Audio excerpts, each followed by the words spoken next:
Ici, pour la question 1, pour déterminer une primitive de x donne cos x à la puissance 4 sur R, on commence par linéariser cos x à la puissance 4 et une fois linéarisé cos x à la puissance 4, obtenir une primitive de cos x à la puissance 4 sur R ne pose aucun problème. Maintenant, pour la question 2, on commence par dire qu'avec F1, F2, on a un système fondamental des solutions de l'équation homogène associée à cette équation différentielle-là. Par conséquent, pour rechercher une solution particulière F0 de l'équation différentielle, on va utiliser la méthode de variation des constantes en disant qu'étant donné qu'F1, F2 constitue un système fondamental des solutions de l'équation homogène, on peut alors dire qu'étant donné une fonction f0 de classe C2 sur R, il existe alors des fonctions U et V de classe C1 sur R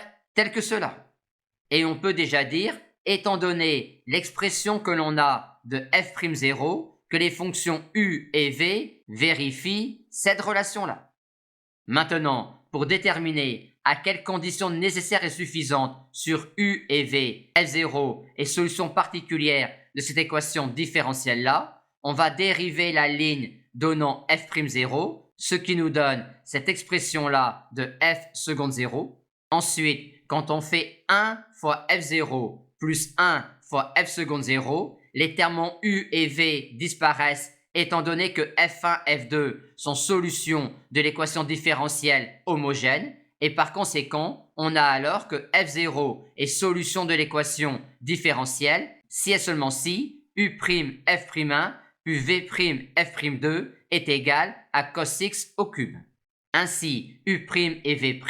sont solutions d'un système linéaire de 2 dont la matrice associée est la matrice dont les colonnes sont ces deux colonnes-là. Aussi, la matrice du système étant inversible et de déterminant égal à 1, on a alors, en vertu des formules de Cramer, cette expression-là de U' et de V'. Et pour avoir une solution particulière f0 de l'équation différentielle, il nous reste à déterminer une primitive de cette fonction-là, ce qui ne pose aucun problème, et déterminer une primitive de cos x à la puissance 4, ce que l'on obtient facilement en utilisant la réponse à la question 1. Et une fois déterminé une fonction u qui convient et une fonction v qui convient, on obtient alors une solution particulière f0 de l'équation différentielle avec f0 égale u f1 plus v f2.